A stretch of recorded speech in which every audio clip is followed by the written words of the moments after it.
हम बात कर रहे थे प्लॉट कंस्ट्रक्शन की, ठीक है। और प्लॉट मैं रिपीट कर देती हूँ, प्लॉट कहते हैं स्टाइल ऑफ नॉवल, ठीक है, या structure of novel, sorry, structure of novel in which a novelist has written his novel, ठीक है।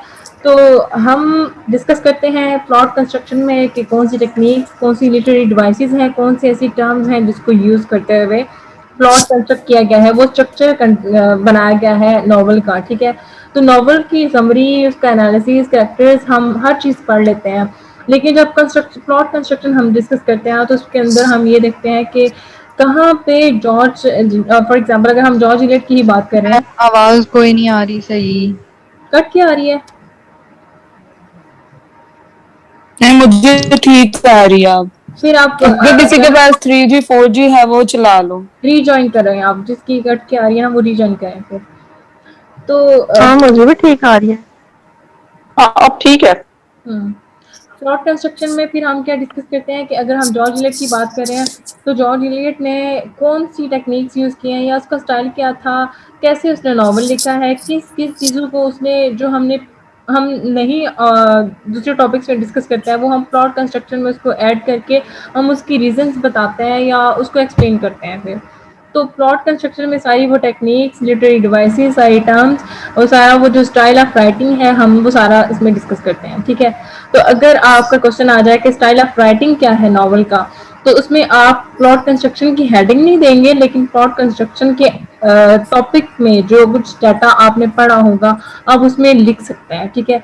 रिमेंबर, ये याद रखना है, टू बी नोटेड कि प्लॉट कंस्ट्रक्शन की आपने हेडिंग नहीं देनी है पेपर के अंदर, ठीक है। ये ना हो कि वो एग्जामिनर ये समझे कि हमने तो क्वेश्चन कुछ और पूछा है, क्वेश्चन पेपर के अंदर कुछ और पूछा गया है, लेकिन आपने इसका आंसर देते हुए हेडिंग कुछ इरेलेवेंट दे दी है, ठीक है। तो ये ध्यान रखना है आपने, प्लॉट कंस्ट्रक्शन के अंदर जो डाटा होगा वो आप लिख सकते हैं, लेकिन इसकी हेडिंग नहीं देनी है, ठीक है। Okay, the novels of George Eliot are, पहले मैं ये थोड़ी सी स्टेटमेंट रीड कर देती हूँ, इस तरह की ही स्टेटमेंट्स आपके पेपर के अंदर आती हैं, ठीक है। Are organic wholes, organic wholes किसको कहते हैं? सारी की सारी यहाँ पे टीचर्स हैं, कोई तो साइंस पढ़ाती होंगी ना, किसी को तो कुछ आइडिया होगा ऑर्गेनिक होल्स का। मैम जो जिसमें कोई मिलावट नहीं होती, ऑर्गेनिक तो जिसमें होता है ना, जो प्योर होता है, नेचुरल। हाँ, प्योर जो घर में उगाई जाती हैं। हाँ। तो इसका यहाँ पे क्या मतलब बनेगा? कि पूरी तरीके से वो प्योर है। एक नॉवलिस्ट अपने नॉवल को प्योर बनाता है इस सेंस में, है ना, लेकिन प्योर कैसे है, कैसे बनाता है pure? Okay, yes, we were talking about the organic wholes, ठीक है। अच्छा, मेरी वॉइस क्लियर ना हो तो मुझे प्लीज बता देना आप, ठीक है। ऑर्गेनिक होल्स के बारे में हम बात कर रहे थे कि हर नॉवल के अंदर नेचुरल ग्रोथ या डेवलपमेंट जब होती है ना ग्रेजुअली, उसको हम कहते हैं ऑर्गेनिक होल्स, यानी उसमें किसी चीज़ की मिलावट नहीं होती, कोई फिक्शनल मोमेंट्स नहीं होते हैं उसमें, ठीक है। और जो फिक्शनल होते हैं नॉवेल्स, वो उनमें सडनली कुछ ना कुछ हो जाता है अनएक्सपेक्टेड, ठीक है। मैं एग्जांपल दे रही थी आपको कि आप जैसे पाकिस्तानी ड्रामा देखते हैं हम टीवी पे या डिजिटल पे देखते हैं, या किसी भी और चैनल पे देख रहे होते हैं, तो उसमें आपको पता होता है कि अब ये जो कुछ करेक्टर में इनके अमंग हो रहा है, इसका रिजल्ट क्या होगा, यानी कि आप एक्सपेक्ट कर रहे होते हैं कि अब तो ये करके रहेगा, ठीक है। आप एक्सपेक्ट कर रहे होते हैं, क्यों कर रहे होते हैं? क्योंकि आपको पता है कि वो एक लाइक नॉर्मल ह्यूमन, जैसे हम लोग जिंदगी अपनी, हमारी सोसाइटी में जो इश्यूज हो रहे होते हैं, वो इश्यूज वही हम टीवी पे देख रहे होते हैं, तो हमें पता होता है कि अब इसके साथ या तो ये होगा या फिर ये होगा, एक्सपेक्टेड होता है, ठीक है। लेकिन जहाँ पे फिक्शन नॉवेल्स के अंदर ना सडनली कुछ हो जाता है ना अनएक्सपेक्टेड सा, तो वो जो है ना, वो एक नेचुरल ग्रोथ नहीं होती है। नेचुरल ग्रोथ ये होती है कि आप रियलिटी से रिलेटेड और रियलिस्टिक होकर लिखते हैं, ठीक है। तो ऑर्गेनिक होल्स उस सेंस में आता है meaning, in as much as story, characters and social environment are well integrated, यानी कि उसने स्टोरी, कैरेक्टर्स और जितने भी सोशल एनवायरनमेंट है उनको आपस में ज्वाइन करके एक ऑर्गेनिक होल की शक्ल में जो है ना उसको डेवलप किया है अपना जो नॉवल है, ठीक है। उसका जो प्लॉट है, सॉरी। Do you agree? क्या आप इस पर एग्री करते हैं या डिसएग्री करते हैं? जो भी आपके व्यूज होते हैं आप उसको रेफरेंसेस के साथ एक्सप्लेन करते हैं, ठीक है। अब यहाँ पे आएगा attempt with reference to Adam Bede. अब यहाँ पे आपको मैंने पहले भी बताया था कि पेपर के अंदर आपको रेफरेंस पूछा जाए या ना पूछा जाए, obviously you have to defend your point of view or justify your point of view with the reference of novel, ठीक है। ओके, समझ आ गई? इंटीग्रेटेड का मीनिंग है ज्वाइन करना या किसी चीज को को यूनाइट करना, ठीक है, जोड़ के इकट्ठा करके लिखना। ओके, स्टार्ट करते हैं। In the artistic hands of George Elliot the form and structure of the novel undergoes a marked change. ठीक है, यानी कि आर्टिस्टिक हैंड जो जॉर्ज इलियट ने एक आर्टिस्टिक वे में ये नॉवल लिखा है, ठीक है, तो वो जो फॉर्म और स्ट्रक्चर फॉलो करती है अपने नॉवल के अंदर, उसमें क्या होता है, अंडरगोज अ मार्क्ड चेंज। अंडरगोज का मतलब ये है कि कोई चीज गो थ्रू करती है, ठीक है। एक मार्क चेंज का मतलब यहाँ पे ये होगा कि हर चेंज एक जो ग्रेजुअल डिफरेंस आता है, ग्रेजुअल चेंज आता है। मार्क चेंज यानी कि डिफरेंस इन बिहेवियर और डिफरेंस इन सिचुएशन और कंडीशन, ठीक है।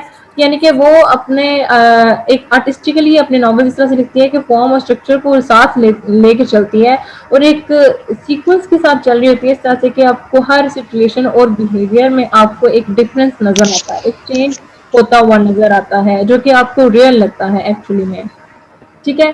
तो मार्क चेंज का मीनिंग एक्चुअली ये होगा कि ये डिफरेंस इन बिहेवियर और डिफरेंट इन सिचुएशन और कंडीशन, ठीक है। One of the important changes brought by George Eliot is the inevitable growth of the plot, like a biological organism. एक जो उसके चेंजेस में से one of the important changes जो उसने अपने नॉवल के अंदर ऐड किए हैं वो क्या है, by George Eliot, is the inevitable growth of the plot. Inevitable क्या होता है, नाज़िम जिसका ना जिसका होना लाजमी हो, होना लाजमी हो, जिसका अनअवॉइडेबल हो, हाँ जी, जिसका like it's made to be happen, इस तरह से ना कि वो आप होना ही होना है उसने और अनअवॉइडेबल है, उसको अवॉइड नहीं किया जा सकता, ठीक है। Is the inevitable growth of the plot, जो अपने प्लॉट की जिस तरह से वो ग्रोथ करती है आप उसको अवॉइड नहीं कर सकते हैं। तो इसकी स्पेशलिटी यानी इंपॉर्टेंट चेंजेस में से एक चेंज ये है कि वो एक प्रॉपर एक कांस्टेंट चेंज होता हुआ आपको सिचुएशंस और कंडीशंस में आपको एक प्रॉपर चेंज नजर आता है, ठीक है। Like a biological organism, biological organism होते हैं ना जो एक जो ऑर्गेनिजम्स बाय द टाइम और बाय द सिचुएशन जिंदगी में एक रियल अगर ह्यूमन ऑर्गेनिज्म की बात की जाए, ऑर्गन्स की बात करें, तो वो कॉन्स्टेंटली चेंज होते हैं टाइम के साथ। आपको जो बीमारियां लगती हैं या प्रॉब्लम्स होते हैं, ये टाइम के साथ चेंजिंग आती है ना आपके अंदर, आपकी जिंदगी में चेंजिंग आती है, इस वजह से वो एक ग्रोथ हो रही होती है, एक चेंज आता होता है। तो बायोलॉजिकल ऑर्गेनिज्म का मतलब ये है कि जिस तरह से इंसान की रियल लाइफ में या इंसान के रियल ऑर्गन्स में चेंज आता है ना, इसी तरह से इसके नॉवल के अंदर ग्रोथ ऐसे होती है कि कांस्टेंट चेंज, ग्रेजुअली चेंज होता हुआ आपको नजर आता है, ठीक है। सडन चेंज नहीं आपको नजर आएगा, सडन सिचुएशन अनएक्सपेक्टेडली कोई पांसा पलटता हुआ आपको नजर नहीं आएगा इसके अंदर। तो ये सेकंड स्पेशलिटी होगी इसके अंदर, इसके प्लॉट कंस्ट्रक्शन में, ठीक है। In the novels of George Eliot we come across final elements. अब फाइनल एलिमेंट्स कौन से हमें देखने को मिलते हैं, अब वो आ रहे हैं, ठीक है। पहले हमारे 2 पॉइंट्स हो गए, अब हमारा थर्ड पॉइंट ये है कि इसके फाइनल एलिमेंट्स हैं। अब वो कौन से हैं, लाइक पैरेललिज्म, ठीक है। पैरेलल आपने पढ़ा है ना, क्या होता है पैरेलल, दो जो इक्वल होते हैं, इक्वालिटी की सेंस में आता है, ठीक है। पढ़ा हुआ है ना, पैरेलल किसको कहते हैं पता है? जी हाँ जी, मैम टू two लाइन्स होती हैं equal एक lines which do not which are intersect each other. Exactly, हाँ जी। which are totally opposite, with each other. तो पैरेललिज्म एंड कंट्रास्ट, ये एक टर्म जो है ना इकट्ठे यूज होती है, पैरेललिज्म एंड कंट्रास्ट, यानी कि बैलेंस। यहाँ पे मतलब ये होगा कि एक बैलेंस और एक सीक्वेंस के साथ चलता है, ठीक है। पैरेललिज्म का मतलब यहाँ पे होगा बैलेंस एंड क्लैरिटी, ठीक है। और कंट्रास्ट यानी कि अपोजिट चीजें हैं एक ही पॉइंट पे और डिफरेंट टाइप की हैं, लेकिन उनको बैलेंस और एक सीक्वेंस के साथ लेके जा रही है, लेके जाती है वो अपने प्लॉट के अंदर, इस तरह से कि उसमें क्लैरिटी भी आपको नजर आती है, ठीक है। तो पैरेललिज्म एंड कंट्रास्ट यानी कि इसका मतलब ये है कि बैलेंस मेंटेन रखना, इस चीजों को इक्वली लेके चलना और क्लैरिटी रखना उसमें। चीजें कंट्रास्ट का मतलब ये होता है ना कि अपोजिट चीजें, डिफरेंट चीजें होती हैं, अपोजिट चीजें होती हैं, लेकिन उनको एक बैलेंस के साथ एक क्लैरिटी शो करते हुए लेके चलती है वो, ठीक है। तो फर्स्ट पॉइंट उसमें जो ये जो टर्म हो गई, फर्स्ट एलिमेंट ये हो गया, ठीक है। Symmetry and thematic irony. Symmetry क्या होती है, सिमेट्री Symmetry एंड ये मैथ की टर्म्स है जिसमें मेरे ख्याल में दोनों साइड किसी भी शेप की जब इक्वल होती हैं, यस, इवननेस। जैसे बटरफ्लाई है, हाँ जी, जैसे बटरफ्लाई है तो बटरफ्लाई के दोनों विंग्स जब बिल्कुल इक्वल होंगे ना तो वो सिमेट्रिकल शेप्स बन जाती हैं, एग्जैक्टली। दोनों साइड इक्वल जिसकी हो। हाँ जी। तो ये भी जो है ना वो एक रेगुलरिटी या इवननेस और इक्वालिटी की सेंस में आता है सिमेट्री का, ठीक है, कि एक नेचुरल ग्रोथ होती है, उसके अंदर बैलेंस को मेंटेन रखते हुए अपोजिट चीज़ों को साथ लेके चलना, क्लैरिटी ऐड करना और उसमें इक्वालिटी भी मेंटेन रखना। इक्वालिटी का मतलब यहाँ पे ये होगा कि किसी चीज़ को किसी से बढ़ के नहीं बताना और किसी चीज़ को उसके जिस तरह से बताना था उससे बहुत कम भी नहीं बताया, यानी कि जस्टिफिकेशन करना किसी चीज़ की, ठीक है। जस्टिफाई हम तब करते हैं ना, जैसे हम कहते हैं ना कि किसी चीज़ से इंसाफ करना। इंसाफ हम कब करते हैं किसी चीज़ से, जब हम उसको उस चीज़ के लिहाज से उसको ट्रीट करते हैं, ठीक है। तो सिमेट्री का मतलब ये है कि उसने अपने नॉवल को उसके लिहाज से ट्रीट किया है, इक्वली ट्रीट किया है सारी चीज़ों को, किसी को बहुत ज़्यादा भी नहीं बताया, किसी को बहुत कम भी नहीं बताया, जो जिसके लिहाज से जहाँ पे इवेंट के लिहाज से वो सेट होता था या फिट होता था उसको उस लिहाज से इक्वलिटी के साथ उसको जो है ना वो मेंटेन रखा है नॉवल के अंदर। एंड थीमेटिक आयरनी, अच्छा thematic irony I hope may be आपको पता हो, आपने पढ़ा है आयरनी, पोइट्री में भी पढ़ी होगी आई थिंक, और जो आपके ड्रामास है उसमें भी पढ़ी है आपने आयरनी। Yes ma'am. तो थीमेटिक आयरनी क्या है? सिचुएशनल आयरनी आपने पढ़ी होगी, वर्बल भी पढ़ी होगी, इसमें थीमेटिक भी होगी। मैम मैंने सिर्फ आयरनी पढ़ी है। अगर आपने सिर्फ आयरनी पढ़ी है तो फिर आपने कुछ नहीं पढ़ा।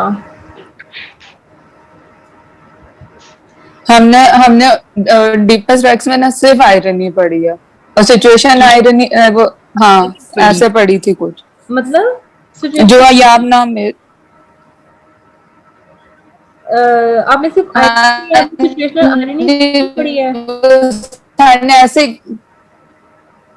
सिचुएशनल आयरनी पढ़ी थी और उसके बाद और कौन सी आयरनी थी, इस तरह की आयरनी थी जो नाम आप ले रही हैं, ये वाली वर्बल भी हमने थी पढ़ी। वर्बल थी, ड्रामेटिक यार, वर्बल भी थी, थीमेटिक नहीं पढ़ी हमने, वर्बल थी, सिचुएशनल भी थी। सिचुएशनल ये दो थी हाँ। भी है उसमें, ड्रामेटिक भी है। हाँ जी, थीमेटिक नहीं पढ़ी बस हमने। थीमेटिक भी एक्चुअली वर्बल को ही कहते हैं, ठीक है। मैं ये नहीं कहूँगी कि आप ड्रामा के अंदर वर्बल की जगह थीमेटिक का वर्ड यूज़ करें, लेकिन ये उसी से ही रिलेटेड है, लेकिन थोड़ा सा स्लाइटली सा डिफरेंस है इनका। थीमेटिक आयरनी वो होती है जब आप किसी के, वर्बल आयरनी ये ना कि आप किसी के कहे गए अल्फाज या उसके डायलॉग्स में से एक मतलब निकालते हैं उसका, उसके जो आयरनी होती है ना कि आपके ढके चुके जैसे आपको जैसे डीपेस्ट वैक्स उस टाइम कहता है कि मैं उसके मैं उसका बेटा होता तो मैं भी उसका मतलब मैं उसके बेटे की जगह पे होके उसका बदला लूंगा, तो एक्चुअली में वो खुद ही उसका बेटा ये सिचुएशनल तो है। ये उसकी वर्बल आयरनी थी कि एंड पे वो खुद ही निकला। सिचुएशनल आयरनी में उन्होंने कुछ और बताया था हमें। नहीं मैम वर्बल में तो हम वो जो प्राइड एंड प्रेजुडिस है उसमें देख सकते हैं ना कि जैसे वो उसको कहता है पहले, वो जो हीरो होता है वो उसको बोलता है कि नहीं मैं तुम जैसी लड़की जो है वो मेरे स्टैंडर्ड की नहीं है, और एट द एंड फिर उसको वो खुद ही प्रपोज कर देता है। वर्बल में तो ये चीज आ जाती है ना। रिटर्न ऑफ द नेटिव में भी तो होता है कि वो कहती है, जो आप रुबाब आपने बताया ऑस्ट्रेशिया कहती है कि ये मेरी सिचुएशनल आयरनी में आता है कि आपकी अपने सॉरी पता नहीं, ये आई थिंक ड्रामेटिक में आता है मे बी, कि आपके अपने ही कहे हुए अल्फाज जो है ना आपके ऊपर वो बाद में आप उसी पे खुद कर रहे होते हैं अमल, या आपकी जिंदगी में वही चीज फिर हो रही है। हाँ जी, मतलब आप उस पे पूरे नहीं रहते ना, आप जो कुछ कह रहे होते हो पूरे फिर नहीं रहते, जो आप कहते हो वो एक्चुअली में आपके साथ हो जाता है। वो उल्टा आप, हाँ जी, उल्टा आप साथ हो जाता है। अच्छा anyways, come to the point. Thematic irony उसको कहते हैं कि आप जो है ना आप, हम किसी से कोई अल्फाज कहते हैं ना तो हमारे अल्फाज में कोई ना कोई मतलब छुपा होता है, तो वो जो मतलब छुपा होता है ना, जो हमारी तनकीद हमारी छुपी होती है अल्फाज के पीछे, उसको थीमेटिक आयरनी कहते हैं, ठीक है। क्या दोबारा मैम रिपीट कीजिएगा, एक मिनट मैं लिख आयरनी लूं। एक्चुअली लफ्जों को जो है ना घुमा फिरा के जब हम बोलते हैं, जैसे कि हम किसी पे तंज करते हैं, हम अगर मैं कहती हूँ ना कि आप बहुत स्मार्ट हैं, ठीक है, शी इज वेरी स्मार्ट। अब इसमें इसके दो मतलब हो सकते हैं, एक मैं उसकी तारीफ कर रही हूँ कि वो बहुत स्मार्ट है, मतलब पतली है या ऐसा है। दूसरी तरफ अगर कोई नेगेटिवली इसको लेगा तो वो ये कहेगी कि ये तो इसको बहुत स्मार्ट कह रही है, मतलब स्मार्ट का मतलब बहुत होशियार चालाक टाइप का जो बंदा होता है, ठीक है। यानी कि मेरे वर्ड के आपने दो मीनिंग ले लिए, ठीक है, आप दो मीनिंग ले सकते हो, तो थोमेटिक आयरनी उस जगह पे अप्लाई होती है, ठीक है। मुझे अभी भी समझ नहीं आई। अ, जैसे सिंपल सी बात है, किसी को ताना दो और उसको समझना है, घुमा फिरा के बात बोलो। हाँ ऐसे ही है, मतलब आप किसी को जो है ना और क्या उसको समझ भी ना आए, दे सकती हूँ ये मैं, किसी को मुंह रख के और कुछ सुना। जैसे मीठी मीठी बातों में आपको कोई तंज करता है ना ढके छुपे अल्फाज में, और फिर आप उसका मतलब भी उसी लिहाज से लेते हैं। जैसे आपको मैंने बताया ना कि अगर मैं हम कहते हैं ना किसी के बारे में वैसे हम कमेंट करते हैं कि शी इज वेरी स्मार्ट, तो स्मार्ट स्मार्ट के दो मीनिंग आते हैं। एक स्मार्ट पतला होना, एक स्मार्ट हम कहते हैं शी इज वेरी स्मार्ट, यानी कि उसकी शौक है, बहुत चालाक है, तेज टाइप की लड़की होती है, उसको स्मार्ट कहते हैं। क्लियर हुआ है? Yes ma'am. यानी आप एक वर्ड के दो मीनिंग आप निकाल सकते हैं ना, आप कहते कुछ और है, कोई ऐसी इसका बात मतलब करना कोई जिसके कुछ दो कहता मीनिंग है कोई होते हैं। कुछ लेता है, और समटाइम आप कुछ कह कुछ और रहे होते हैं, लेकिन उसका उसके पीछे उन अल्फाज में जो है ना आपका मतलब कुछ और छुपा होता है। मैम ये कह सकते हैं ना कि कोई ऐसी बात करना जिसके दो मीनिंग्स निकलते हो, पॉजिटिव भी और नेगेटिव भी। हाँ ये भी कह सकते हैं। which provide an aesthetic pleasure in form and pattern. जो आप फॉर्म और पैटर्न इसका देखेंगे उसमें आपको एक इनका जो ब्लेंड है ना, ये parallelism, contrast, symmetry, thematic irony, ये जो सारी डिवाइसेस होती है ना, अगर ये डिवाइसेस नॉवलिस्ट अपने नॉवल के अंदर यूज ना करें ना, तो फिर आपको इसकी फॉर्म और पैटर्न का कोई प्रॉपर फॉर्म और पैटर्न नहीं होगा, फिर आपको नॉवल पढ़ते हुए मजा भी नहीं आएगा, ना ही आपको स्टोरी इंटरेस्टिंग लगेगी। तो स्टोरी को इंटरेस्टिंग बनाने के लिए ना ये सारी टर्म्स और ये सारे जो एलिमेंट्स हैं ये यूज किए जाते हैं, ठीक है। The plot of Adam Wade is much better constructed by virtue of its coherence and knitting than many of contemporary novels. Coherence क्या होते हैं ये मैंने आपको पहले भी बताया था। वाजिया। यस, कोहेरेंस को वाजे भी कहते हैं, लाइक क्लियर, या कोई चीज प्रिसाइज प्रिसाइज हो। कोहेरेंस में ना आता है कि ग्रामेटिकली, या आप जो सेंटेंस आप लिख रहे हैं ना, या डायलॉग आप लिख रहे हैं पेपर सॉरी नॉवल में, उसमें कोहेरेंस कितना है, उसमें एक सीक्वेंस कितना है, उसमें एक स्ट्रक्चर कितना है, एक सीक्वेंस और ये एक स्ट्रक्चर उसका कैसा है, कितना है, उसमें क्लैरिटी कितनी है, ठीक है उनका लिंक कितना है आपस में ना, ताल्लुक कितना है, जी। ताल्लुक मैम उनका लिंक कितना है आपस में। एग्जैक्टली एग्जैक्टली, इंटरकनेक्टेड होते हैं ना। बिल्कुल। And knitting than many a contemporary novel। knitting होता है ना, knit करना, बुनना किसी चीज को, ठीक है। तो उसने बिल्कुल अपने जो अपना जो नॉवल है वो कंस्ट्रक्ट किया है इस तरह से कि आपको एक knitting की हुई नजर आती है। एक knitting का मतलब यहाँ पे होगा कि इंटरकनेक्टेड, ठीक है। close relation between the जैसे close relation between the characters। हाँ जी एग्जैक्टली, ठीक है। Okay, actually, unlike Dickens' novels, neither it was published in parts nor serialized in any magazine। Serialized यानी कि सीरियल फॉर्म में, या जो एपिसोड में आते हैं ना, जैसे जो मैगजीन या रिसाले जो हमारे पाकिस्तान में ये जो होते हैं, डाइजेस्ट जो होते हैं, पब्लिश होते हैं, इसमें हर एक नॉवल की एपिसोड आती है, ठीक है, या टीवी पे एपिसोड लगती है नई नॉवल की। तो जो डिकेंस के नॉवल्स है ना वो सीरियलाइज थे, ठीक है, वो पार्ट्स में आए थे, एपिसोड में आए थे, लेकिन इसके जो नॉवल्स है ना वो मैगजीन में या किसी सीरीज में उसको नहीं लिया गया था, ये एक बुक फॉर्म में पब्लिश हुआ था, ठीक है, but publish in a book form, ठीक है। As a result loose odd and end were carefully tied up and everything superfluous was rigidly excluded। As a result, loose odds and ends. Odds and ends जो है ना ये एक idiom है, इसको underline करके ना साइड पे लिख लें। इडियम है, ठीक है। इसका मतलब क्या होगा? इसका मतलब यह है कि वैसे जो लिटरल मीनिंग है वो है पीसीज, ठीक है। लेकिन इंग्लिश मीनिंग अगर हम जो देखें, डिक्शनरी मीनिंग है वो इसका ये है कि मुश्किलात या किसी चीज का खात्मा करना, ठीक है। पीसीज यानी कि वो टुकड़े टुकड़े, वही होता है ना कि कोई मुश्किलात आना, कोई हर्डल्स आते हैं, रुकावटें आती हैं आपकी जिंदगी में, ठीक है। और ऑड्स एंड एंड एक इडियम है, ठीक है। ये दोनों अलग अलग वर्ड्स नहीं है, अलग वर्ड नहीं है, ये दोनों एक ही फ्रेज है। और इनको जो है इडियम, ये इडियम की हैसियत से यहाँ पे लिया गया है, ठीक है। As a result loose odds and end यानी कि एक नतीजतन अगर हम देखते हैं तो जो भी लूज होते हैं ना, खुला छोड़ देना, किसी को ढीला ढीला छोड़ देना। तो जितने भी हमें वो मुश्किलात या कोई हर्डल्स हमें उसके अंदर नजर आती है ना नॉवल के अंदर, वो केयरफुली टाइड अप, उन सारों को टाइड अप किया गया है, यानी आपस में इस तरह से लिंक करके जोड़ के रखा गया है। छोड़ा नहीं गया है, उनको लूज नहीं छोड़ दिया गया। And everything superfluous were rigidly excluded, जो भी सुपरफ्लॉस चीज थी उसको रिजिडली एक्सक्लूड कर दिया गया, उसको निकाल दिया गया। सुपरफ्लॉस क्या होती है? जो भी एक्स्ट्रा चीजें होती हैं, ठीक है, जो जरूरत से ज्यादा होती हैं चीजें, ठीक है। सुपरफ्लॉस कहते हैं जरूरत से ज्यादा चीज को या एक्स्ट्रा, ठीक है। यानी कि उसने अपने नॉवल के अंदर जितने भी जो लूज चीजें या ढीली ढाली चीजें कहते हैं ना, छोड़ दिया उसको, इधर उधर छोड़ देना, ऐसा नहीं किया उसने। उसने वो जो सारी हर्डल्स और रुकावटें या जो भी कुछ थी ना, उनको सारों को टाइड अप किया, आपस में जोड़ा है, इंटरलिंक किया है, इंटरकनेक्ट किया हुआ है।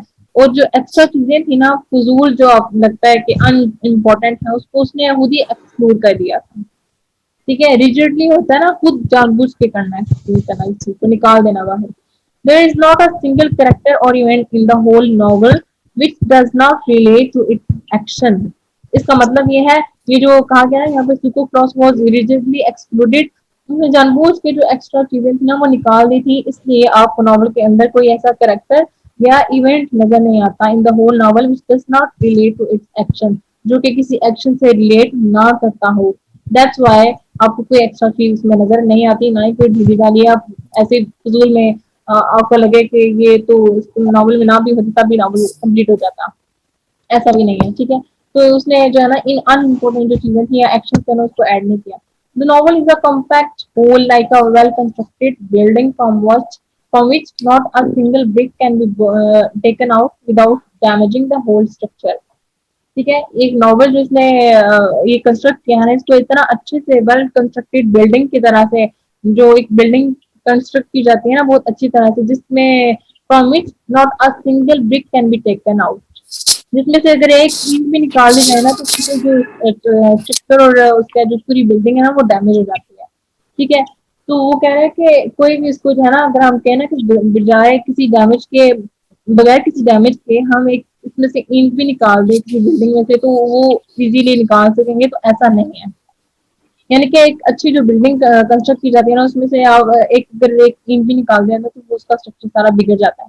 ये इसमें कहा जा रहा है कि नॉवल का स्ट्रक्चर इस तरह से प्लॉट कंस्ट्रक्ट किया गया है कि इसमें से एक चीज भी आप नहीं निकाल सकते, वरना वो खराब हो जाएगा, नॉवल की सारी जो उसका स्टोरी है वो खत्म हो जाएगी, डैमेज हो जाएगा एक सेंस में। Okay, it's growth is like the growth of a plant, इसकी ग्रोथ ऐसे की है जैसे कोई किसी पौधे की ग्रोथ की जाती है, ठीक है। इसलिए इसके लिए ऑर्गेनिज्म होल्स का जो वर्ड है ना वो यूज किया गया ऊपर स्टेटमेंट में। According to George Eliot account of the genesis, let me tell you, genesis के स्पेलिंग यहाँ पे गलत है। जेनेसिस में एफ ई, ये जो एंड पे ई एस आ रहा है ना, यहाँ पे आई एस आता है, ये ई की जगह आप आई लगाएंगे, ठीक है। चेंज कर लें इसको, ई की जगह आई आएगा, जेनेसिस। जेनेसिस कहते हैं किसी ओरिजिन को, किसी रूट रूट वर्ड या रूट थिंग जो होती है हर चीज में, हर जगह में जो होता है ना रूट वर्ड, उसको कहते हैं रूट, किसी चीज की जड़, ठीक है। Account of the genesis of novel, it is clear that she was quite aware of the problem of plot construction. यानी कि जब वो प्लॉट कंस्ट्रक्ट कर रही थी ना, उसको पता था कि मैं जो लिख रही हूँ उसमें प्रॉब्लम्स क्या हैं, उसमें कौन सी अननेसेसरी चीजें हैं, अननेसेसरी उसने खुद उठा के बाहर फेंक दी, ठीक है। उसकी प्रॉब्लम को वो अच्छी तरह से उसको अवेयरनेस दी उसमें, ठीक है। There are 4 different stories in the novel. अब अगर आपने नोटिस किया हो तो आपको 4 इसमें जो है ना वो स्टोरीज नजर आएंगी, 4 लोगों की, बल्कि 2-3 लोगों की आपस में 4 स्टोरीज आपको टोटल नजर आएंगी, अगर किसी ने नोटिस किया हो तो।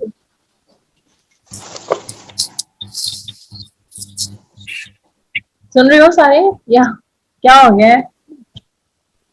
बस मैम सुन रहे हैं। पहली स्टोरी है एडम, ठीक है। एडम हैटी लव स्टोरी, जो एडम सीक्रेटली हैटी को पसंद करता है और जो उसको हैटी को एक पॉइंट पे आके पता चलता है कि इसके लिए इसका से कोई लाइकनेस है या नहीं है। फिर ऑर्थर और हैटी सॉरल की जो लव स्टोरी है फिर आपको वो नजर आती है एक तरफ। एडम और जीना वॉरिस की नजर आती है एट द एंड, जब उनकी कोर्टशिप के बाद उनकी शादी होती है, ठीक है। उसके बाद mutual tension between Arthur and Adam, ये चौथी स्टोरी आपको नजर आती है, ठीक है। ये जो ऊपर कहा जा रहा है देयर आर 4 डिफरेंट स्टोरीज, तो 4 डिफरेंट स्टोरीज का मतलब ये नहीं कि वो लव स्टोरी ही हो सकती है। 4 डिफरेंट स्टोरीज का मतलब यह है कि एक तरफ कोई एक ही लव कहानी शुरू हो रही है, दूसरी तरफ दूसरी कोई कहानी शुरू हो रही है। तो ये चीज आपको, ये तीनों चीजें आपको नजर आती है, लेकिन आपने शायद इस पर फोकस नहीं किया हो। Mutual tension between Arthur and Adam, इनकी जो आपस में एक टेंशन थी, एक अजीब किस्म का जो इनमें कॉम्प्लेक्स था, वो भी एक स्टोरी की फॉर्म में हमारे सामने आता है। Now the problem was how to integrate these 4 stories into a single story of Hattie who is seduced by the squire's son।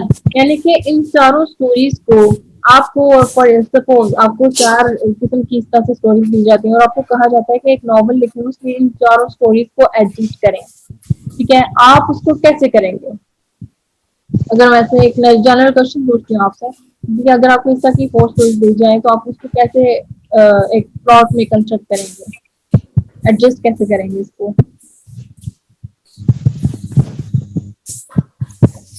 ये हैटी और आर्थर वाली स्टोरी को नहीं 4 स्टोरीज आपको ये दी जाए, चारों की चारों स्टोरीज आपको कहा जाए कि इस तरह की स्टोरीज आपने बिल्ड करनी है, ठीक है, प्लॉट को मेंटेन रखते हुए, तो कैसे करेंगे आप?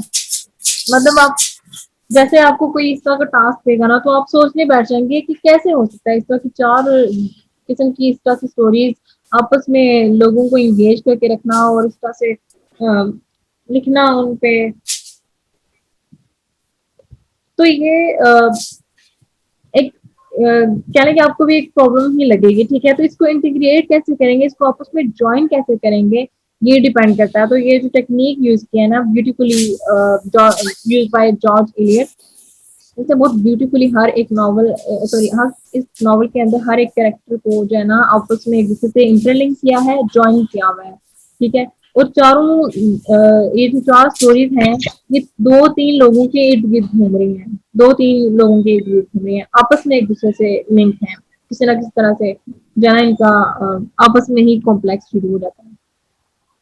Okay, these 4 stories into a single story of Hattie who is seduced by the squire son. अब इसकी एक तरफ ये स्टोरी है कि वो सिड्यूस उसको करता है। सिड्यूस का मतलब है ना कि आप सेक्सुअली किसी को सिड्यूस करते हैं या सेक्सुअल एक्टिविटी परफॉर्म करना, ठीक है। सिड्यूस का मतलब ये है सेक्सुअल एक्टिविटी परफॉर्म करना।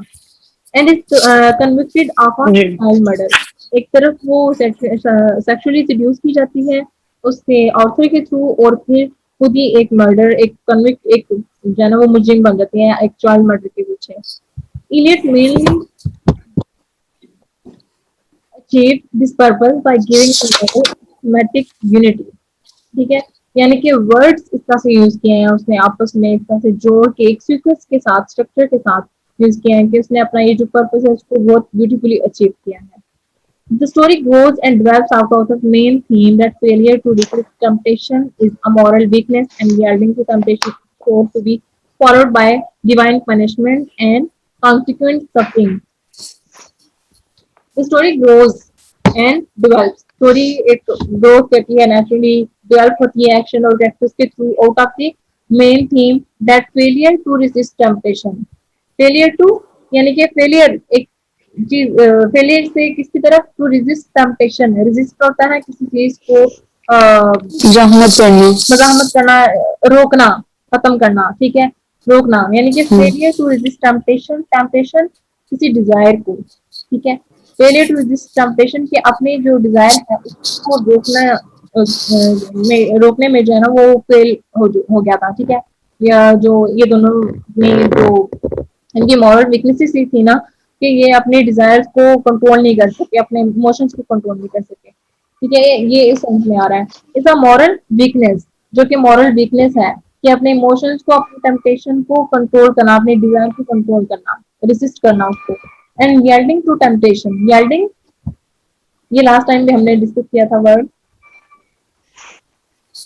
सरेंडर करना, फ्लेक्सिबल, यील्डिंग टू टेम्पटेशन यानी कि सरेंडर करना अपनी डिजायर के आगे, अपने जो है ना हाथ छोड़ देना, मतलब अपने ख्वाहिशात को अपने ऊपर हावी होने देना। Is show to be followed by divine punishment, यानी कि इस तरह की जब लोग करते हैं ना अपने टेम्पटेशन को, अपने एक उनकी वीकनेस बन जाती है, फिर वो ओवरफ्लो हो जाता है, यानी कि अपनी डिजायर को आप कंट्रोल नहीं कर पाते हैं, तो फिर आपको डिवाइन पनिशमेंट की तरफ वो ले जाती है चीज। जब आप अपनी ख्वाहिशात को, अपने इमोशंस को कंट्रोल नहीं कर पाते हैं और आप गलत चीजें करने लग जाते हैं, तो फिर आपको ये पनिशमेंट की तरफ वो चीजें ले जाती हैं। डिवाइन पनिशमेंट एक ऐसी पनिशमेंट जो आपको एक स्पिरिचुअल, डिवाइन होते हैं स्पिरिचुअल पनिशमेंट, जो आपको आपकी जमीर तक हिला के रख देती है। एंड कॉन्सिक्वेंट सफरिंग, जिससे आपको बहुत ज्यादा सफर करना पड़ता है, सर्वाइव करना पड़ता है।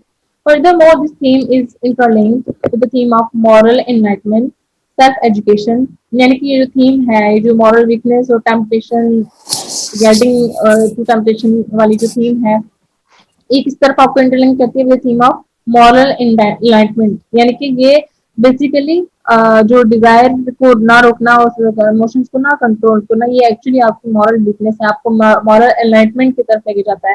एनलाइटमेंट का मतलब ये है कि हर आप जो क्या कहते हैं, किस सेंस में होगा इसका मीनिंग, मेरे माइंड में नहीं आ रहा।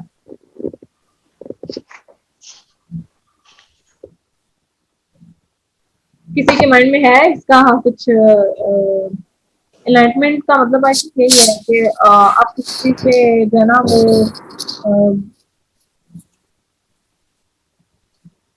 किसी चीज को अंडरस्टैंड करना, मॉरल अंडरस्टैंडिंग जो होती है, with the theme of moral enlightenment, कि आप किसी मॉरल अंडरस्टैंडिंग या उसका जो आप क्या कहेंगे, एक मिनट सर्च कर सकता है कोई इसके पास गूगल एक्टिव है तो। सेल्फ एजुकेशन यानी कि अपने आप को उसके, वो आपके पास वो अपने अपने लिहाज से आपको सारा वो पता होना चाहिए कि आप क्या हैं, आपकी मॉरल वीकनेसेस क्या है, आपकी मॉरल आपकी मोरालिटी है क्या, आपकी मॉरल वैल्यूज क्या है, आपको पता होना चाहिए। मैम वाइज वाइज में आया, वाइज वाइज में, ओके, ठीक है, यानी कि आपको मॉरल रोशन हेयरली, रोशन हेली, वाइज होना, समझदार। अपने आप पे, आप अपने जो मॉरल वैल्यूज हैं आप उस पे जैसे रोशनी डाल के अपने आप को अक्लमंदी से आप जो है ना अपने आप को समझते हैं, अपने मॉरल वैल्यूज को समझते हैं, ठीक है, आपको सेल्फ एजुकेशन की जरूरत होती है। And regeneration of the major characters, और रीजनरेशन के एक जो उन्होंने गलतियां कर ली मेजर कैरेक्टर्स ने, और फिर उनकी रीजनरेशन शुरू हुई, उन्होंने अपने आप को एक रीजनरेट किया, एक चीज खत्म होगी उसके बाद उन्होंने या रीजनरेट होता है ना, डिकम्पोज के सेंस में होता है, जैसे हैटी की डेथ हो गई, इतना उसने वो जो गुनाह किए, उसके गलतियां की, उसको उसको जो है ना वो सजा मिली, उसके बाद जो अगर हम कैरेक्टर एकदम की कैरेक्टर की बात करते हैं तो उसकी वो रीजनरेशन है कि दोबारा से एक रीजनरेट किया उसने अपने आप को, एक अच्छा एक तरफ लेके गया, जो कुछ उसके साथ हो चुका उसने उससे सीख लिया।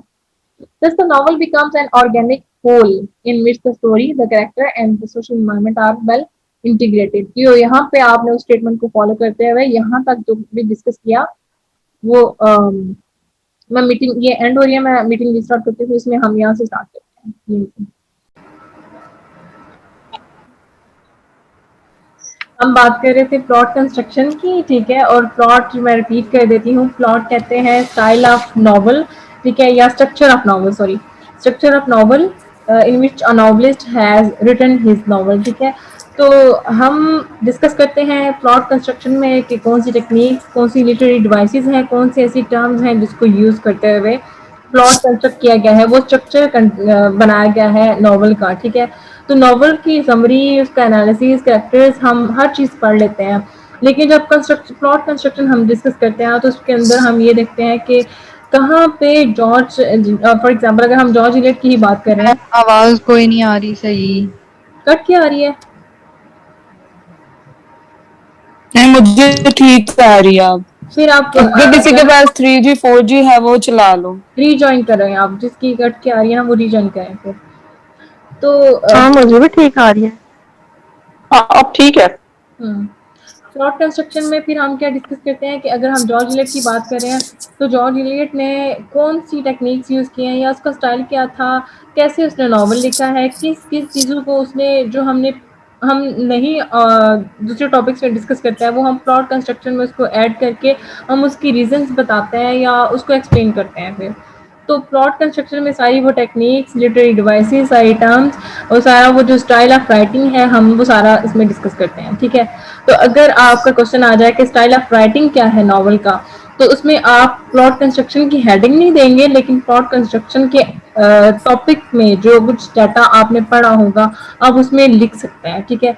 रिमेंबर, ये याद रखना है टू बी नोटेड कि प्लॉट कंस्ट्रक्शन की आपने हेडिंग नहीं देनी है पेपर के अंदर, ठीक है। ये ना हो कि वो एग्जामिनर ये समझे कि हमने तो क्वेश्चन कुछ और पूछा है, क्वेश्चन पेपर के अंदर कुछ और पूछा गया है, लेकिन आपने इसका आंसर देते हुए हेडिंग कुछ इररिलेवेंट दे दी है, ठीक है। तो ये ध्यान रखना है आपने, प्लॉट कंस्ट्रक्शन के अंदर जो डाटा होगा वो आप लिख सकते हैं लेकिन इसकी हेडिंग नहीं देनी है, ठीक है। Okay, the novels of George Eliot are, पहले मैं ये थोड़ी सी स्टेटमेंट रीड कर देती हूँ, इस तरह की ही स्टेटमेंट्स आपके पेपर के अंदर आती हैं, ठीक है। Are organic wholes, organic wholes किसको कहते हैं? सारी की सारी यहाँ पे टीचर्स हैं, कोई तो साइंस पढ़ाती होंगी ना, किसी को तो कुछ आइडिया होगा ऑर्गेनिक होल्स का। मैम जो जिसमें कोई मिलावट नहीं होती, ऑर्गेनिक तो जिसमें होता है ना, जो प्योर जो होता है, नेचुरल। हाँ, प्योर जो घर में उगाई जाती हैं। तो इसका यहाँ पे क्या मतलब बनेगा? कि पूरी तरीके से वो प्योर है। एक नॉवलिस्ट अपने नॉवल को प्योर बनाता है इस सेंस में, है ना, लेकिन प्योर कैसे है, कैसे बनाता है pure? Okay, yes, we were talking about the organic wholes, ठीक है। अच्छा, मेरी वॉइस क्लियर ना हो तो मुझे प्लीज बता देना आप, ठीक है। ऑर्गेनिक होल्स के बारे में हम बात कर रहे थे कि हर नॉवल के अंदर नेचुरल ग्रोथ या डेवलपमेंट जब होती है ना ग्रेजुअली, उसको हम कहते हैं ऑर्गेनिक होल्स, यानी उसमें किसी चीज़ की मिलावट नहीं होती, कोई फिक्शनल मोमेंट्स नहीं होते हैं उसमें, ठीक है। और जो फिक्शनल होते हैं नॉवेल्स वो उनमें सडनली कुछ ना कुछ हो जाता है अनएक्सपेक्टेड, ठीक है। मैं एग्जांपल दे रही थी आपको कि आप जैसे पाकिस्तानी ड्रामा देखते हैं हम टीवी पे या डिजिटल पे देखते हैं या किसी भी और चैनल पे देख रहे होते हैं, तो उसमें आपको पता होता है कि अब ये जो कुछ करेक्टर में इनके अमंग हो रहा है इसका रिजल्ट क्या होगा, यानी कि आप एक्सपेक्ट कर रहे होते हैं कि अब तो ये करके रहेगा, ठीक है। आप एक्सपेक्ट कर रहे होते हैं, क्यों कर रहे होते हैं? क्योंकि आपको पता है कि वो एक लाइक नॉर्मल ह्यूमन जैसे हम लोग जिंदगी अपनी हमारी सोसाइटी में जो इश्यूज हो रहे होते हैं वो इश्यूज वही हम टीवी पे देख रहे होते हैं, तो हमें पता होता है कि अब इसके साथ या तो ये होगा या फिर ये होगा, एक्सपेक्टेड होता है, ठीक है। लेकिन जहाँ पे फिक्शन नॉवेल्स के अंदर ना सडनली कुछ हो जाता है ना अनएक्सपेक्टेड सा, तो वो जो है ना वो एक नेचुरल ग्रोथ नहीं होती है। नेचुरल ग्रोथ ये होती है कि आप रियलिटी से रिलेटेड और रियलिस्टिक होकर लिखते हैं, ठीक है। तो ऑर्गेनिक होल्स उस सेंस में आता है meaning, in as much as story characters and social environment are well integrated, यानी कि उसने स्टोरी कैरेक्टर्स और जितने भी सोशल एनवायरनमेंट है उनको आपस में ज्वाइन करके एक ऑर्गेनिक होल की शक्ल में जो है ना उसको डेवलप किया है अपना जो नॉवल है, ठीक है। उसका जो प्लॉट है, सॉरी, डू यू एग्री?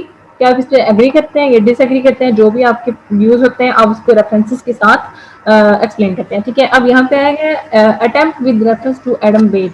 अब यहाँ पे आपको मैंने पहले भी बताया था कि पेपर के अंदर आपको रेफरेंस पूछा जाए या ना पूछा जाए, obviously you have to defend your point of view or justify your point of view with the reference of novel, ठीक है।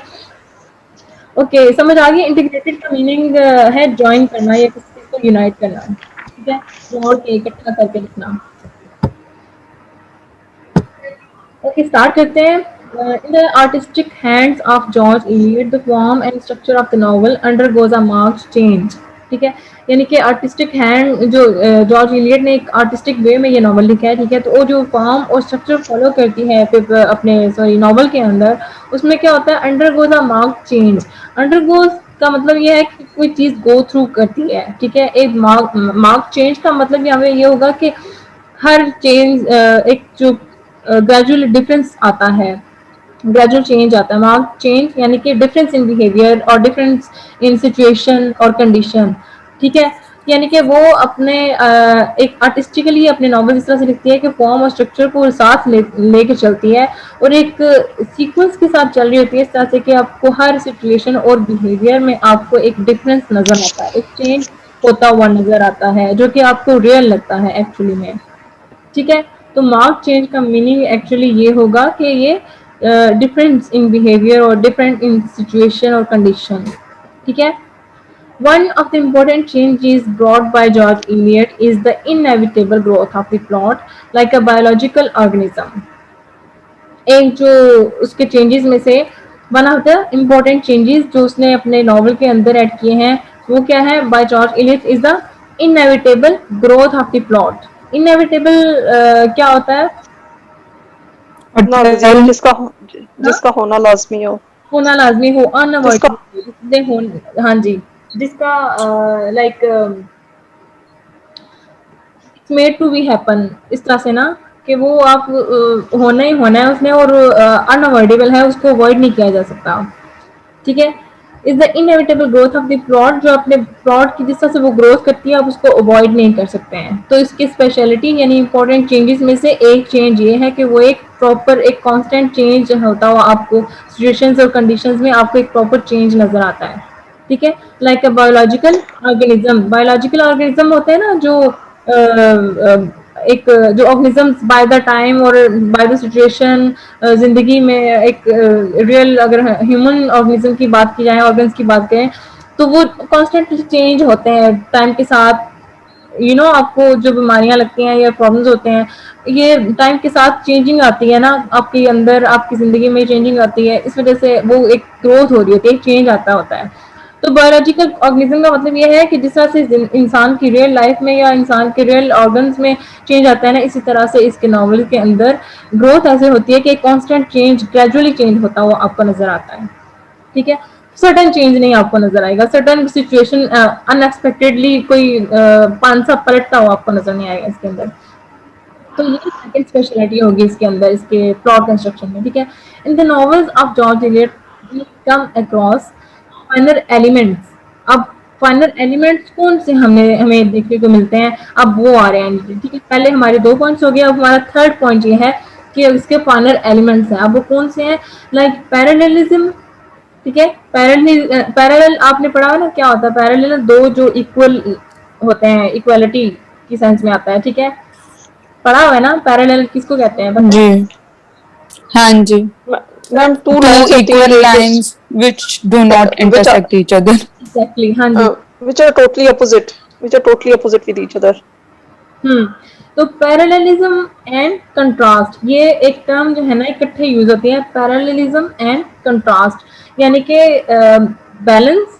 यहाँ पे मतलब ये होगा कि एक बैलेंस और एक सीक्वेंस के साथ चलता है, ठीक है।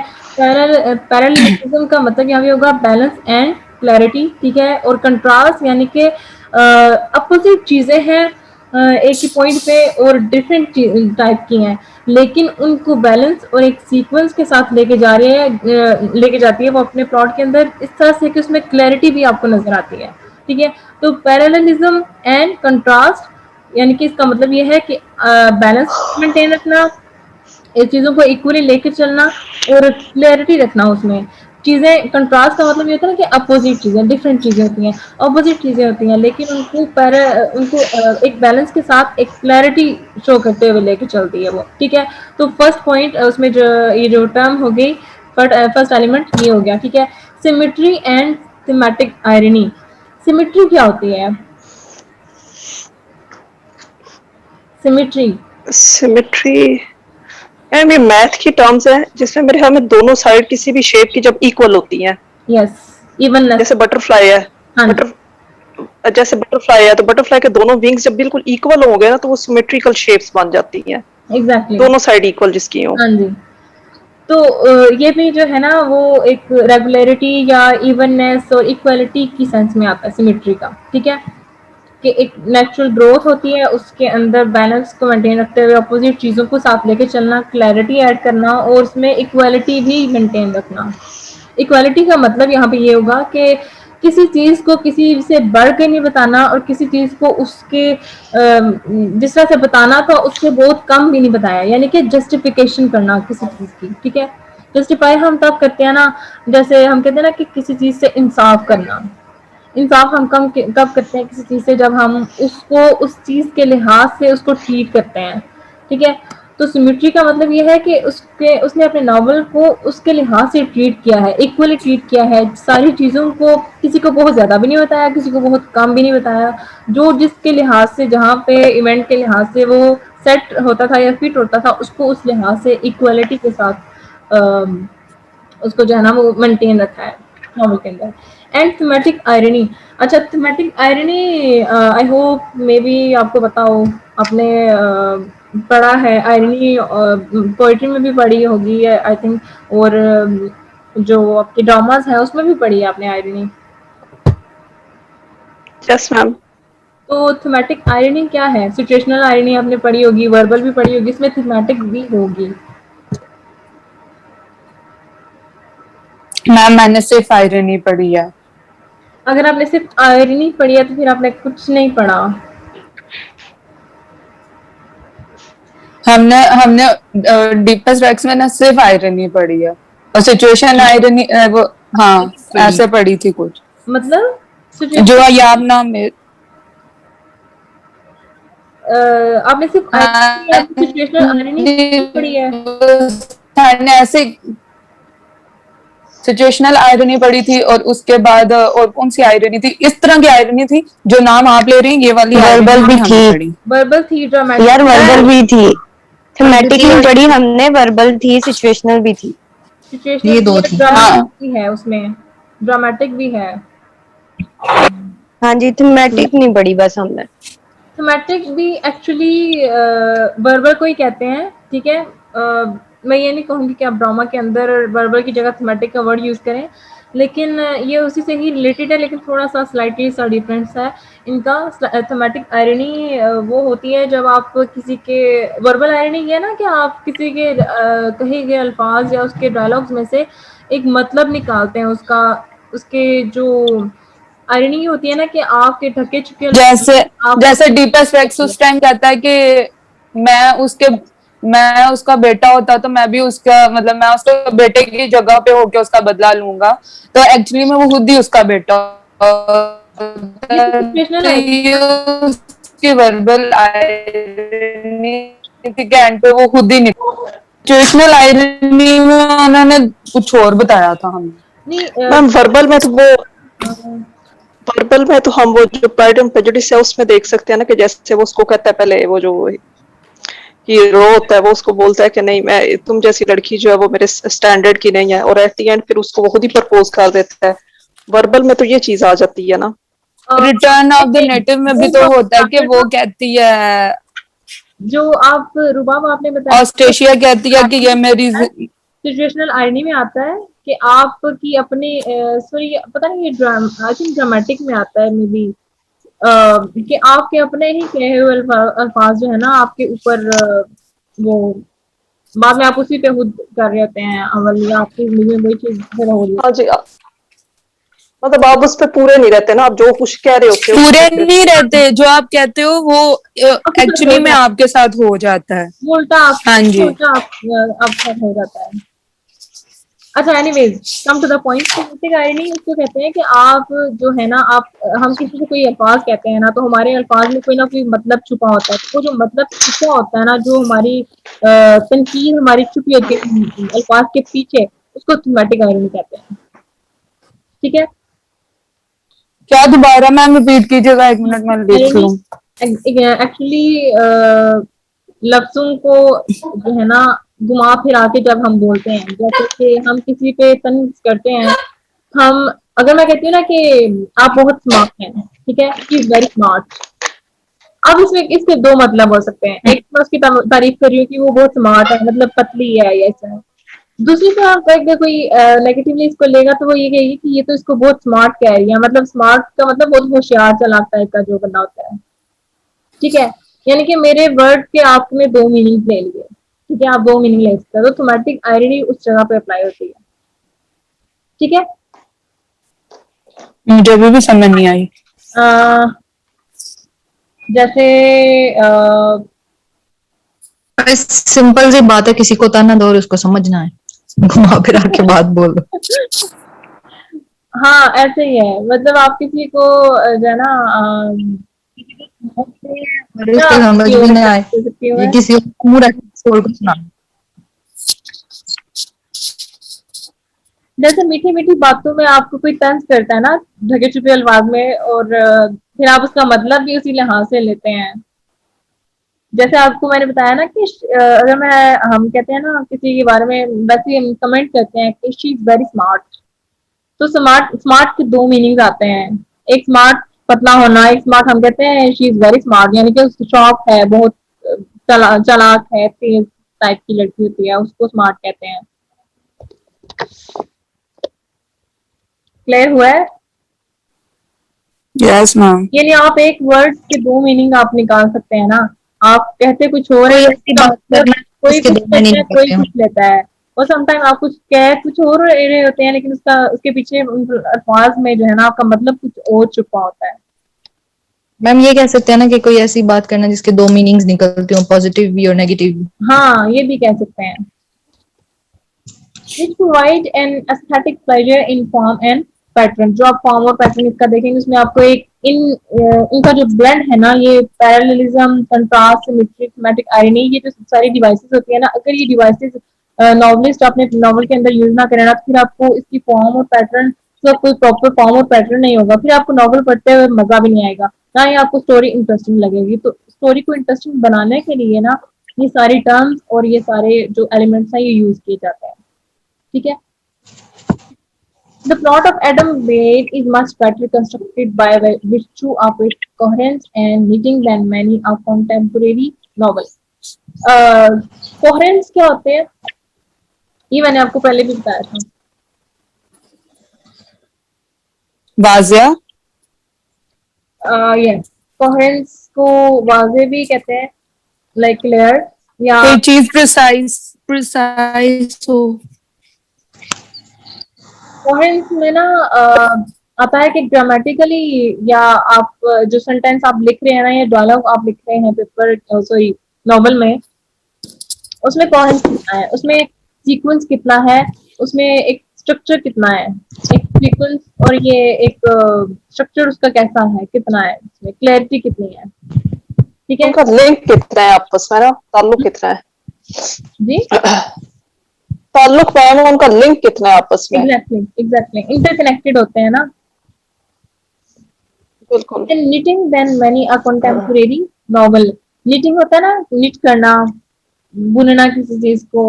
ठीक है, तो उसने बिल्कुल अपने जो अपना जो नॉवल है वो कंस्ट्रक्ट किया है इस तरह से कि आपको एक knitting की हुई नजर आती है। एक knitting का मतलब यहाँ पे होगा कि इंटरकनेक्टेड। ठीक है, close relation between the close relation between the characters। हाँ जी, एग्जैक्टली। ठीक है, okay, actually unlike Dickens novels, neither it was published in parts nor serialized in any magazine। serialized यानी कि सीरियल फॉर्म में, या जो एपिसोड में आते हैं ना, जैसे जो मैगजीन या रिसाले जो हमारे पाकिस्तान में ये जो होते हैं, डाइजेस्ट जो होते हैं, पब्लिश होते हैं, इसमें हर एक नॉवल की एपिसोड आती है। ठीक है, या टीवी पे एपिसोड लगती है नई नॉवल की। तो जो डिकेंस के नॉवेल्स है ना वो सीरियलाइज थे, ठीक है, वो पार्ट्स में आए थे, एपिसोड में आए थे, लेकिन इसके जो नॉवेल्स है ना वो मैगजीन में या सीरीज में उसको नहीं लिया गया था, ये एक बुक फॉर्म में पब्लिश हुआ था। ठीक है, but publish in a book form. ठीक है, as a result loose odd and end were carefully tied up and everything superfluous was rigidly excluded. As a result, loose odds and ends. Odds and ends जो है ना ये एक idiom है, इसको underline करके ना साइड पे लिख लें इडियम है, ठीक है। इसका मतलब क्या होगा? इसका मतलब यह है कि वैसे जो लिटरल मीनिंग है वो है पीसीज, ठीक है। लेकिन इंग्लिश मीनिंग अगर हम जो देखें डिक्शनरी मीनिंग है वो इसका ये है कि मुश्किलात या किसी चीज का खात्मा करना, ठीक है। पीसीज यानी कि वो टुकड़े टुकड़े, वही होता है ना कि कोई मुश्किलात आना, कोई हर्डल्स आते हैं, रुकावटें आती हैं आपकी जिंदगी में, ठीक है। और ऑड्स एंड एंड एक इडियम है, ठीक है। ये दोनों अलग अलग वर्ड्स नहीं है, अलग वर्ड्स नहीं है, ये दोनों एक ही फ्रेज है और इनको जो है इडियम, ये इडियम की हैसियत से यहाँ पे लिया गया है, ठीक है। As a result loose odds and end यानी कि एक नतीजतन अगर हम देखते हैं तो जो भी लूज होते हैं ना, खुला छोड़ देना, किसी को ढीला ढीला छोड़ देना। तो जितनी भी हमें वो मुश्किलात या कोई हर्डल्स हमें उसके अंदर नजर आती है ना नॉवल के अंदर, वो केयरफुली टाइड अप, उन सारों को टाइड अप किया गया है, यानी आपस में इस तरह से लिंक करके जोड़ के रखा गया है, छोड़ा नहीं गया है, उनको लूज नहीं छोड़ दिया गया। And everything superfluous were rigidly excluded, जो भी सुपरफ्लॉस चीज थी उसको रिजिडली एक्सक्लूड कर दिया गया, उसको निकाल दिया गया। सुपरफ्लॉस क्या होती है? जो भी एक्स्ट्रा चीजें होती हैं, ठीक है, जो जरूरत से ज्यादा होती हैं चीजें, ठीक है। सुपरफ्लॉस कहते हैं जरूरत से ज्यादा चीज को या एक्स्ट्रा, ठीक है। यानी कि उसने अपने नॉवल के अंदर जितने भी जो लूज चीजें या ढीली ढाली चीजें कहते हैं ना, छोड़ दिया उसको, इधर उधर छोड़ देना, ऐसा नहीं किया उसने। उसने वो जो सारी हर्डल्स और रुकावटें या जो भी कुछ थी ना, उनको सारों को टाइड अप किया, आपस में जोड़ा है, इंटरलिंक किया है, इंटरकनेक्ट किया हुआ है। और जो एक्स्ट्रा चीजें थी ना, फजूल जो आप लगता है कि अनइम्पोर्टेंट है, उसको उसने खुद ही एक्सक्लूड कर दिया था, ठीक है। रिजिडली होता है ना, खुद जानबूझ के करना है, करना इस चीज को निकाल देना बाहर। There is not a single character or event in the whole novel which does not relate to its action. इसका मतलब ये है, ये जो कहा गया है यहाँ पे, सुको क्रॉस वॉज रिजिडली एक्सक्लूडेड, उसने जानबूझ के जो एक्स्ट्रा चीजें थी ना वो निकाल दी थी, इसलिए आपको नॉवल के अंदर कोई ऐसा कैरेक्टर या इवेंट नजर नहीं आता in the whole novel which does not relate to its action, जो कि किसी एक्शन से रिलेट ना करता हो। दैट्स वाई आपको कोई एक्स्ट्रा चीज उसमें नजर नहीं आती, ना ही कोई ढीली ढाली आप ऐसे फजूल में आपको लगे कि ये तो नॉवल में ना भी होती तब भी नॉवल कंप्लीट हो जाता, ऐसा भी नहीं है, ठीक है। तो उसने जो है ना इन अनइम्पोर्टेंट जो चीजें थी या एक्शन थे ना उसको ऐड नहीं किया। The novel is a compact whole like a well constructed building from which not a single brick can be taken out without damaging the whole structure, ठीक है। एक नॉवल जिसने ये कंस्ट्रक्ट किया है ना, इसको इतना अच्छे से वेल कंस्ट्रक्टेड बिल्डिंग की तरह से, जो एक बिल्डिंग कंस्ट्रक्ट की जाती है ना बहुत अच्छी तरह से, जिसमें from which not a single brick can be taken out, जिसमें से अगर एक चीज भी निकाल दी जाए ना तो उसके जो स्ट्रक्चर और उसका जो पूरी बिल्डिंग है ना वो डैमेज हो जाती है, ठीक है। तो वो कह रहे हैं कि कोई भी इसको जो है ना, अगर हम कहें ना कि बजाय किसी डैमेज के, बगैर किसी डैमेज के हम एक इसमें से ईंट भी निकाल दे किसी बिल्डिंग में से तो वो इजीली निकाल सकेंगे, तो ऐसा नहीं है। यानी कि एक अच्छी जो बिल्डिंग कंस्ट्रक्ट की जाती है ना, उसमें से आप एक अगर एक ईंट भी निकाल दें तो वो उसका स्ट्रक्चर सारा बिगड़ जाता है। ये इसमें कहा जा रहा है कि नॉवल का स्ट्रक्चर इस तरह से प्लॉट कंस्ट्रक्ट किया गया है कि उसमें से एक चीज भी आप नहीं निकाल सकते, वरना वो खराब हो जाएगा, नॉवल की सारी जो उसका स्टोरी है वो खत्म हो जाएगी, डैमेज हो जाएगा एक सेंस में। Okay, it's growth is like the growth of a plant, इसकी ग्रोथ ऐसे की है जैसे कोई किसी पौधे की ग्रोथ की जाती है, ठीक है। इसलिए इसके लिए ऑर्गेनिज्म होल्स का जो वर्ड है ना वो यूज किया गया ऊपर स्टेटमेंट में। According to George Eliot account of the genesis, let me tell you, genesis के स्पेलिंग यहाँ पे गलत है। जेनेसिस में एस ई, ये जो एंड पे ई एस आ रहा है ना, यहाँ पे आई एस आता है, ये ई की जगह आप आई लगाएंगे, ठीक है। चेंज कर लें इसको, ई की जगह आई आएगा, जेनेसिस। जेनेसिस कहते हैं किसी ओरिजिन को, किसी रूट, रूट वर्ड या रूट थिंग जो होती है हर चीज में, हर जगह में जो होता है ना रूट वर्ड, उसको कहते हैं रूट, किसी चीज की जड़, ठीक है। Account of the genesis of novel, it is clear that she was quite aware of the problem of plot construction. यानी कि जब वो प्लॉट कंस्ट्रक्ट कर रही थी ना, उसको पता था कि मैं जो लिख रही हूँ उसमें प्रॉब्लम्स क्या हैं, उसमें कौन सी अननेसेसरी चीजें हैं, अननेसेसरी उसने खुद उठा के बाहर फेंक दी, ठीक है। उसकी प्रॉब्लम को वो अच्छी तरह से उसको अवेयरनेस थी उसमें, ठीक है। There are 4 different stories in the novel.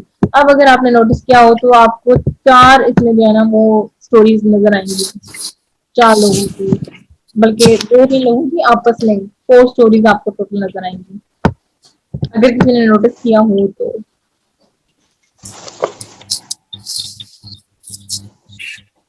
सुन रहे हो सारे या क्या हो गया है? बस मैम सुन रहे हैं। पहली स्टोरी है एडम, ठीक है, एडम हैप्पी लव स्टोरी, जो एडम सीक्रेटली हैप्पी को पसंद करता है और जो उसको हैप्पी को एक पॉइंट पे आके पता चलता है कि इसकी मेरे लिए इस तरह से कोई लाइकनेस है या नहीं है। फिर ऑर्थर और हैप्पी सॉरल की जो लव स्टोरी है फिर आपको वो नजर आती है। एक तरफ एडम और जीना वॉरिस की नजर आती है एट द एंड, जब उनकी कोर्टशिप के बाद उनकी शादी होती है, ठीक है। उसके बाद mutual tension between Arthur and Adam, ये चौथी स्टोरी आपको नजर आती है, ठीक है। ये जो ऊपर कहा जा रहा है देयर आर 4 डिफरेंट स्टोरीज, तो 4 डिफरेंट स्टोरीज का मतलब ये नहीं कि वो लव स्टोरी ही हो सकती है। 4 डिफरेंट स्टोरीज का मतलब यह है कि एक तरफ कोई एक ही लव कहानी शुरू हो रही है, दूसरी तरफ दूसरी कोई कहानी शुरू हो रही है। तो ये चीज आपको, ये तीनों चीजें आपको नजर आती है, लेकिन आपने शायद इस पर फोकस नहीं किया हो। Mutual tension between Arthur and Adam, इनकी जो आपस में एक टेंशन थी, एक अजीब किस्म का जो इनमें कॉम्प्लेक्स था, वो भी एक स्टोरी की फॉर्म में हमारे सामने आता है। Now the problem was how to integrate these 4 stories into a single story of Hattie who is seduced by the squire's son। यानी कि इन चारों स्टोरीज को आपको, फॉर सपोज आपको 4 किस्म की इस तरह से स्टोरीज दी जाती हैं और आपको कहा जाता है कि एक नॉवल लिखें, उसमें इन चारों स्टोरीज को एडजस्ट करें, ठीक है। आप उसको कैसे करेंगे? अगर वैसे एक जनरल क्वेश्चन पूछती हूँ आपसे कि अगर आपको इस तरह की 4 स्टोरीज दी जाए तो आप उसको कैसे एक प्लॉट में कंस्ट्रक्ट करेंगे, एडजस्ट कैसे करेंगे इसको?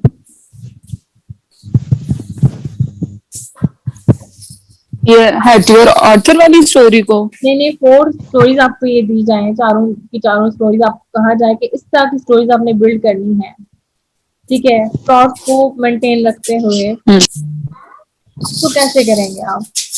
मतलब आप, जैसे आपको कोई इस तरह का टास्क देगा ना तो आप सोचने बैठ जाएंगे कि कैसे हो सकता है इस तरह की 4 किस्म की इस तरह की स्टोरीज आपस में लोगों को इंगेज करके रखना और इस तरह से लिखना उन पे।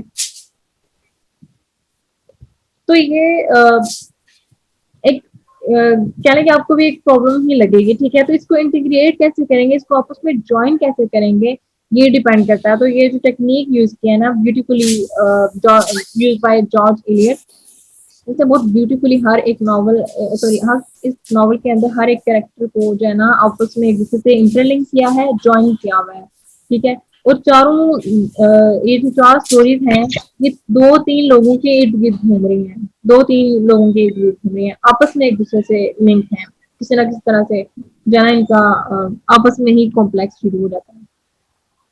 Okay, these 4 stories into a single story of Hattie who is seduced by the squire son. अब इसकी एक तरफ ये स्टोरी है कि वो सिड्यूस उसको करता है। सिड्यूस का मतलब है ना कि आप सेक्सुअली किसी को सिड्यूस करते हैं या सेक्सुअल एक्टिविटी परफॉर्म करना, ठीक है। सिड्यूस का मतलब ये है सेक्सुअल एक्टिविटी परफॉर्म करना। And is convicted of a child murder. एक तरफ वो सेक्सुअली सिड्यूस की जाती है उसके ऑर्थर के थ्रू और फिर खुद ही एक मर्डर, एक कन्विक्ट, एक जो है ना वो मुजरिम बन जाती है एक चाइल्ड मर्डर के पीछे। Eliot mainly achieve this purpose by giving the novel thematic unity, ठीक है। यानी कि वर्ड्स इस तरह से यूज किए हैं उसने आपस में इस तरह से जोड़ के एक सीक्वेंस के साथ, स्ट्रक्चर के साथ यूज किए हैं कि उसने अपना ये जो पर्पस है उसको बहुत ब्यूटीफुली अचीव किया है। The story grows and develops out of the main theme that failure to resist temptation is a moral weakness and yielding to temptation is sure to be followed by divine punishment and consequent suffering. The story grows and develops. Story एक growth करती है, naturally develop होती है action और characters के through out of the main theme that failure to resist temptation. Failure to यानी कि failure एक चीज, फेलियर से किसकी तरफ, टू रेजिस्ट टेम्पटेशन। रेजिस्ट होता है किसी चीज को मजामत करना, रोकना, खत्म करना, ठीक है, रोकना। यानी कि failure to resist temptation, temptation किसी डिजायर को, ठीक है। फेलियर टू रेजिस्ट टेम्पटेशन कि अपने जो डिजायर है उसको रोकने में जो है ना वो फेल हो गया था, ठीक है। या जो ये दोनों ने जो इनकी मॉरल वीकनेसेस थी ना कि ये अपने डिजायर्स को कंट्रोल नहीं कर सके, अपने इमोशंस को कंट्रोल नहीं कर सके, ठीक है। ये इस सेंस में आ रहा है। इट्स अ मॉरल वीकनेस, जो कि मॉरल वीकनेस है कि अपने इमोशंस को, अपने टेम्पटेशन को कंट्रोल करना, अपने डिजायर को कंट्रोल करना, रेसिस्ट करना उसको। And yielding to temptation, yielding ये लास्ट टाइम भी हमने डिस्कस किया था वर्ड, सरेंडर करना। फ्लेक्सिबल। यील्डिंग टू टेम्पटेशन यानी कि सरेंडर करना अपनी डिजायर के आगे, अपने जो है ना वो हाथ छोड़ देना, मतलब अपनी ख्वाहिशात को अपने ऊपर हावी होने देना। Is show to be followed by divine punishment, यानी कि इस तरह की जब लोग करते हैं ना अपने टेम्पटेशन को, अपने एक उनकी वीकनेस बन जाती है, फिर वो ओवरफ्लो हो जाता है, यानी कि अपनी डिजायर को आप कंट्रोल नहीं कर पाते हैं, तो फिर आपको डिवाइन पनिशमेंट की तरफ वो ले जाती है चीज। जब आप अपनी ख्वाहिशात को, अपने इमोशंस को कंट्रोल नहीं कर पाते हैं और आप गलत चीजें करने लग जाते हैं, तो फिर आपको ये पनिशमेंट की तरफ वो चीजें ले जाती हैं।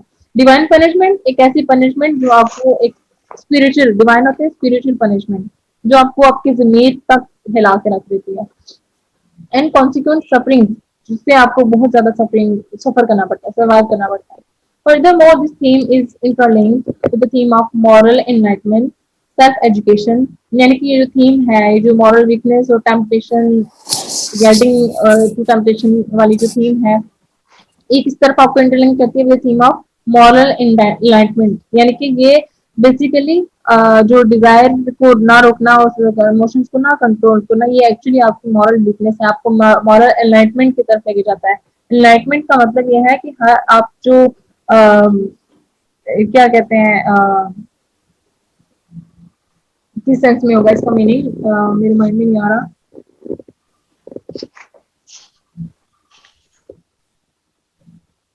किसी के माइंड में है इसका, हाँ कुछ एनलाइटमेंट का मतलब आई थिंक यही है कि आप किसी चीज से जो है ना वो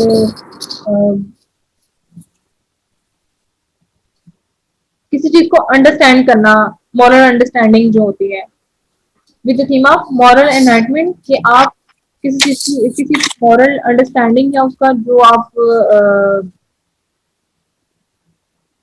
क्या कहेंगे, एक मिनट सर्च कर सकते हैं कोई इसके पास गूगल एक्टिव है तो। मैम सेल्फ एजुकेशन यानी कि अपने आप को उसके वो आपके पास वो अपने अपने लिहाज से आपको सारा वो पता होना चाहिए कि आप क्या हैं, आपकी मॉरल वीकनेसेस क्या है, आपकी